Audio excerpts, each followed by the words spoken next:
Hello everyone, knowledge hub में आपका फिर से स्वागत है। इस वीडियो के अंदर हम पढ़ेंगे ह्यूमन रिसोर्स डेवलपमेंट।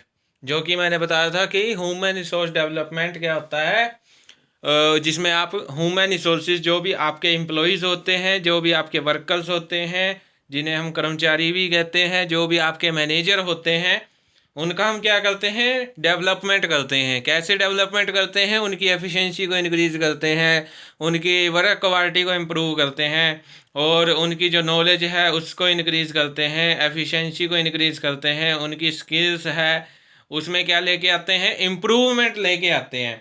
तो वो क्या है आपका ह्यूमन रिसोर्स डेवलपमेंट। तो उसके अंदर हमारा आज का जो टॉपिक है वो है आपका ऑर्गेनाइजेशनल इफेक्टिवनेस, संगठनात्मक प्रभावशीलता। आज हम इसके बारे में डिस्कस करेंगे कि संगठनात्मक प्रभावशीलता जो ऑर्गेनाइजेशनल इफेक्टिवनेस वो होती क्या है। ठीक है, तो आज की इस वीडियो में हम शुरू करते हैं। सबसे पहले इसके मीनिंग से शुरू करते हैं। मीनिंग क्या कहता है? Organisational effectiveness refers to the measurement under which it is analysed that how successful an organisation has been in achieving its predetermined goals with the resources and method available। तो ये क्या कहता है कि ऑर्गेनाइजेशनल इफेक्टिवनेस होता क्या है? Organisation आपका इफेक्टिव तब होता है जब वो क्या करता है, जो मतलब कि आपके प्री डिटरमाइंड गोल्स हैं, ऑर्गेनाइजेशन के प्री डिटरमाइंड गोल्स हैं, उनको क्या करता है, अचीव करता है। और इफेक्टिव कैसे बनता है? वो इफेक्टिव ऐसे बनता है जो भी आपके गोल्स उसने अचीव किए हैं, आपके ऑर्गेनाइजेशन ने जो भी गोल्स अचीव किए हैं वो उन्हीं रिसोर्सेज और उन्हीं मेथड्स के द्वारा अचीव किए हैं जो कि उस टाइम अवेलेबल थे। उन्होंने कोई रिसर्च नहीं की या कोई न्यू रिसोर्सेज नहीं लेके आए, परचेज नहीं किया, कोई न्यू रिसोर्सेज नहीं परचेज किया, कोई न्यू मशीनरी नहीं परचेज की। मीन्स जो कुछ अवेलेबल था, जो भी डाटा अवेलेबल था, जो भी इंफॉर्मेशन अवेलेबल थी, उसी का इफ़ेक्टिव तरीके से यूज़ करके ऑब्जेक्टिव्स को क्या किया है, अचीव किया है, ग्रोथ की तरफ लेके ऑर्गेनाइजेशन को, प्रॉफिट को इंक्रीज किया है। तो क्या इफेक्टिवनेस से क्या पता चलता है? ऑर्गेनाइजेशनल इफेक्टिवनेस से कि कोई भी ऑर्गेनाइजेशन जो मतलब कि ऑर्गेनाइजेशन के अंदर जो भी इंफॉर्मेशन पड़ी है, जो भी रिसोर्सेज अवेलेबल हैं, उसका इफ़ेक्टिव तरीके से, जितना इफ़ेक्टिव तरीके से यूज़ करके क्या करेगी, गोल्स को अचीव करती है। उसका जो मेजरमेंट होता है, जो माप होता है, वो आपका क्या कहलाता है? ऑर्गेनाइजेशनल इफेक्टिवनेस कहलाता है। ठीक है, अब उसके अंदर आपका एक डेफिनेशन दी गई है इसकी। Effectiveness may be defined as the degree to which an organisation realise it goals. Means जो इफेक्टिवनेस है वो क्या है? एक डिग्री है। कौन सी डिग्री है? जो एक ऑर्गेनाइजेशन को उसके ऑब्जेक्टिव्स क्या करवाती है, अचीव करवाती है। वो भी कैसे अचीव करवाती है? जितने भी रिसोर्सेज अवेलेबल हैं, जो भी इंफॉर्मेशन अवेलेबल है, जो भी रेलेवेंट डाटा है, जो भी मशीनरी है, उसका इफेक्टिव तरीके से यूज़ करवा के, इफेक्टिव तरीके से यूज़ करवा के क्या करती है, ऑब्जेक्टिव्स को अचीव करवाती है एक ऑर्गेनाइजेशन के अंदर।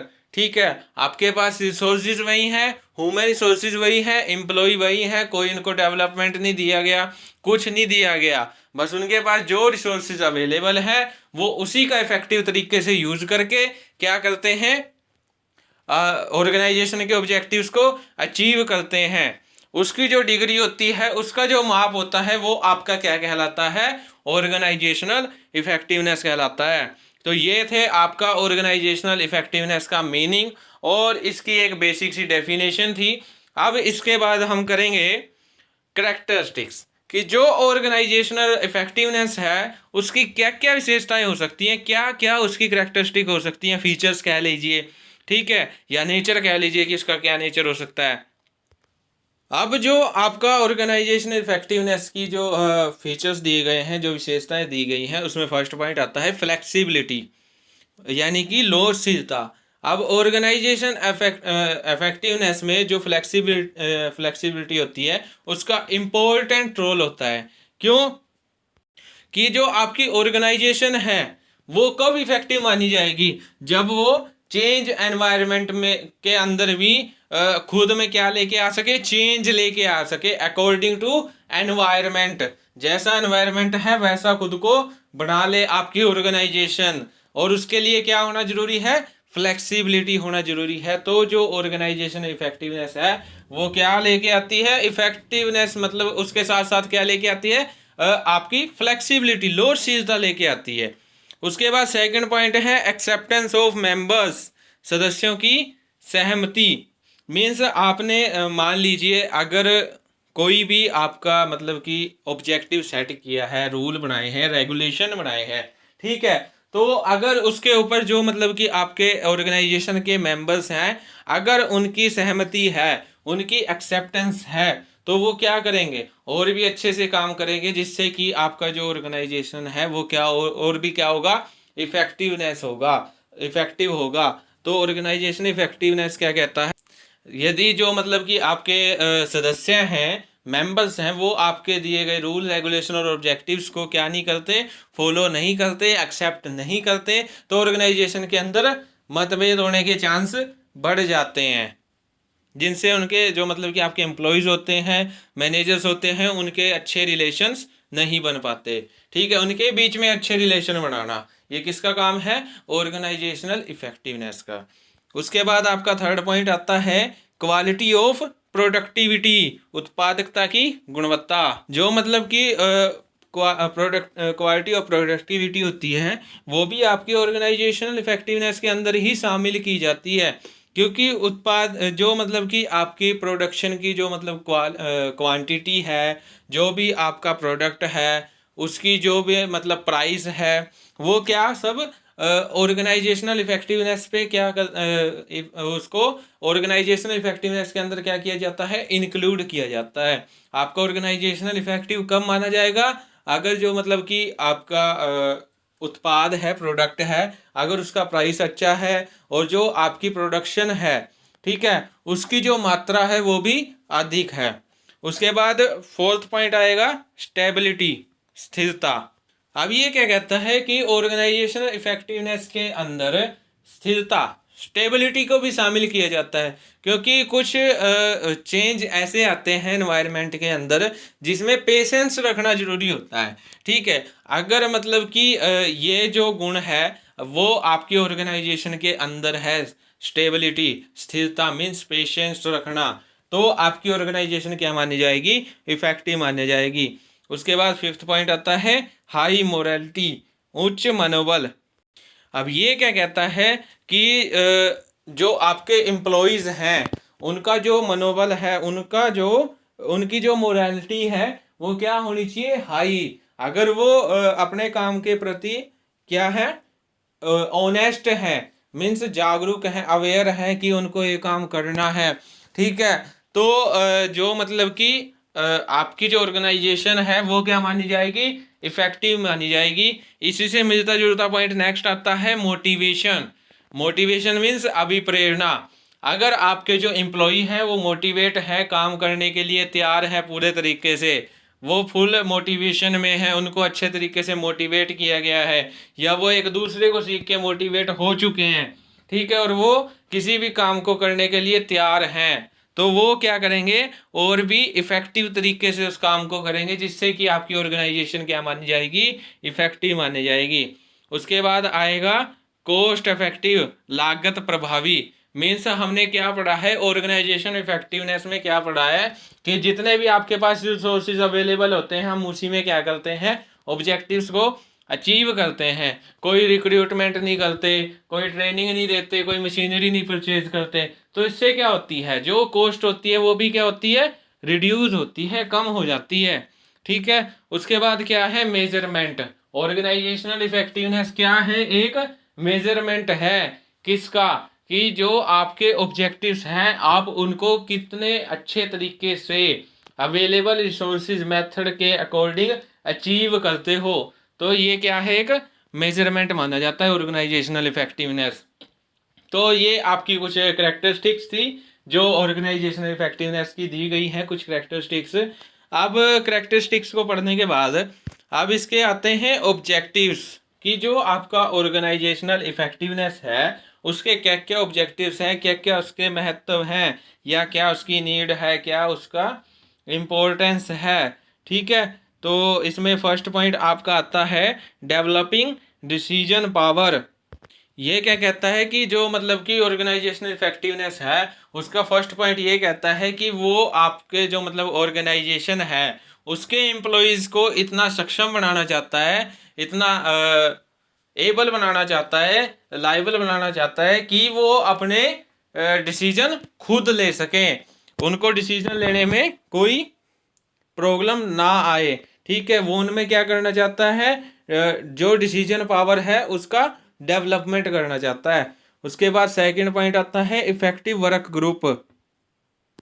अब ये क्या कहता है कि जो ऑर्गेनाइजेशन इफेक्टिवनेस है उसका ऑब्जेक्टिव क्या है, इफेक्टिव वर्क ग्रुप तैयार करना, प्रभावी कार्य समूह तैयार करना, ताकि वो क्या करें, आपस में मिलजुल के काम करें, और जिससे क्या है उनके बीच रिलेशन, जो आपके एम्प्लॉयज़ हैं उनके बीच के रिलेशन भी अच्छे हों और वो न्यू न्यू आइडियाज़ को लेकर आएँ।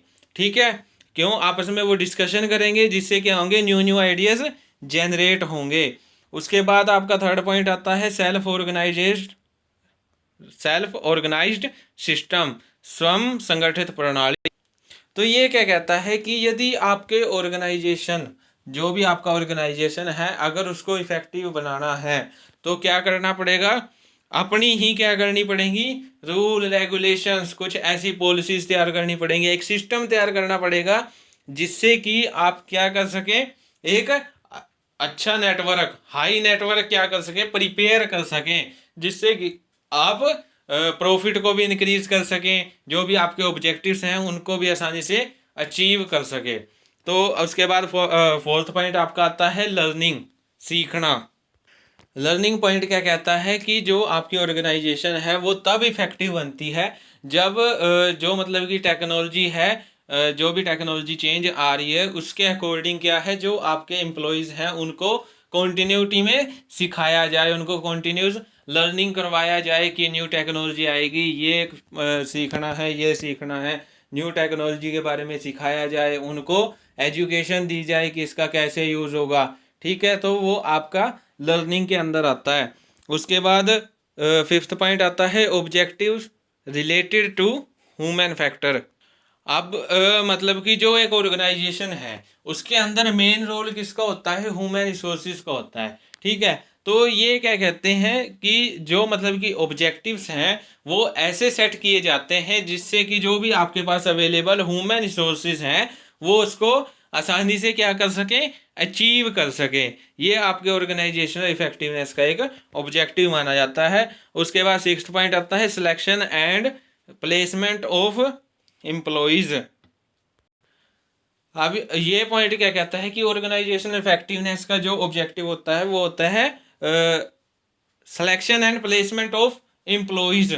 मीन्स अगर आपने जो मतलब कि सिलेक्शन की है वो right person to right job की है तो आपके ऑर्गेनाइजेशन को क्या माना जाएगा, इफेक्टिव माना जाएगा। अगर आपने मतलब कि जो आपका एम्प्लॉय है उसके अकॉर्डिंग उसे प्लेसमेंट नहीं दी, उसको उस पोस्ट के लिए सिलेक्ट नहीं किया जिसके लिए वो लायबल था, जिसके लिए वो क्या था, योग्य था, आपने उसके लिए उसे क्या नहीं किया, सेलेक्ट नहीं किया, तो जो आपका एम्प्लॉय है उसका इंटरेस्ट क्या होगा, ख़त्म हो जाएगा और वो उतना अच्छा काम नहीं कर पाएगा। लेकिन इसके अपोजिट अगर आपने उसको वैसी जॉब दे दी जैसी उसको चाहिए थी, means right person to right job, वो क्या करेगा और भी अच्छे से और भी मोटिवेट होके क्या करेगा, इफ़ेक्टिव तरीके से काम करेगा।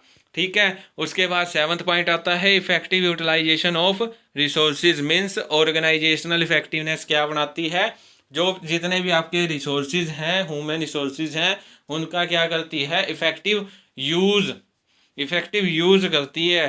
ठीक है, एफिशिएंट यूटिलाइजेशन बनाती है, किसका, जितने भी रिसोर्सेज हैं। हमने क्या पढ़ा है कि जो मतलब कि ऑब्जेक्टिव्स को अचीव करती है ऑर्गेनाइजेशनल इफेक्टिवनेस में, क्या है, ऑब्जेक्टिव अचीव करती है एक ऑर्गेनाइजेशन, किसमें, जितने भी आपके पास रिसोर्सेज अवेलेबल हैं उनका बेस्ट से बेस्ट यूटिलाइजेशन करके, एफिशिएंट यूटिलाइजेशन करके क्या करती है, ऑब्जेक्टिव्स अचीव करती है। उसके बाद 8th पॉइंट आता है रिड्यूस कॉस्ट।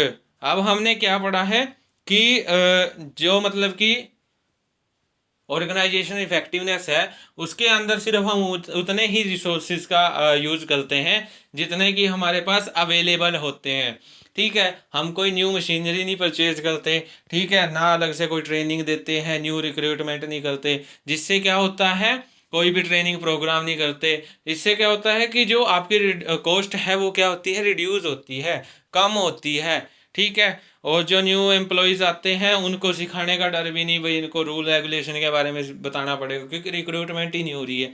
ठीक है, तो इससे क्या होता है आपकी कॉस्ट अफेक्ट होती है, कॉस्ट क्या होती है, कम होती है। उसके बाद 9th पॉइंट आता है इजीली ऑब्जेक्टिव अचीव्स। मीन्स आप हमने ऊपर क्या पढ़ा था, आपने क्या किया है, right person to right job दी है। जो आपके ह्यूमन रिसोर्सेज हैं उनका बेस्ट से बेस्ट यूटिलाइजेशन आपने क्या किया है, एक ऑर्गेनाइजेशन ने किया है। तो क्या है, आसानी से आप क्या कर सकते हो, ऑब्जेक्टिव्स को अचीव कर सकते हो बिना किसी प्रॉब्लम के। ठीक है, उसके बाद 10th पॉइंट आता है प्रॉफिट इंक्रीज। प्रॉफिट इंक्रीज क्या कहता है कि अगर आप क्या करते हो, जितने भी आपके ह्यूमन रिसोर्सेज हैं उनका इफेक्टिव तरीके से यूज़ करते हो, right person to right job करते हो, आपका जो एम्प्लॉयज़ हैं वो क्या है, मोटिवेट हैं, और वो क्या करेंगे, आसानी से ऑब्जेक्टिव अचीव कर सकते हैं, जिससे कि जो आपके प्रॉफिट हैं वो भी क्या होंगे, इंक्रीज होंगे। क्यों? क्योंकि हमने फालतू खर्चा किया नहीं है। ठीक है, जितने हमारे पास रिसोर्सेज थे उसी में हमने क्या किया है, ऑब्जेक्टिव्स को अचीव किया है। तो इससे क्या होगा, प्रॉफिट हाई होगा, जो आपकी ऑर्गेनाइजेशन है उसकी ग्रोथ भी होगी। ये भी इसके अंदर आप पॉइंट ऐड कर सकते हैं कि जो आपके ऑब्जेक्टिव्स हैं वो क्या है, ग्रोथ भी है, ऑर्गेनाइजेशन ग्रोथ। इससे क्या होगा, आपका जो ऑर्गेनाइजेशन है वो क्या करेगा, ग्रो करेगा। तो आज की वीडियो में हमने पढ़ा ऑर्गेनाइजेशन इफेक्टिवनेस के बारे में, थोड़ा सा पढ़ा, उसके मीनिंग क्या होता है, उसका डेफिनेशन क्या होते हैं, उसके फीचर्स क्या हैं, क्या क्या उसकी करेक्टरिस्टिक्स हैं, और लास्ट में हमने पॉइंट किया उसके क्या क्या ऑब्जेक्टिव्स हैं। तो आज की वीडियो में इतना ही। Thank you. Please like share and subscribe my channel.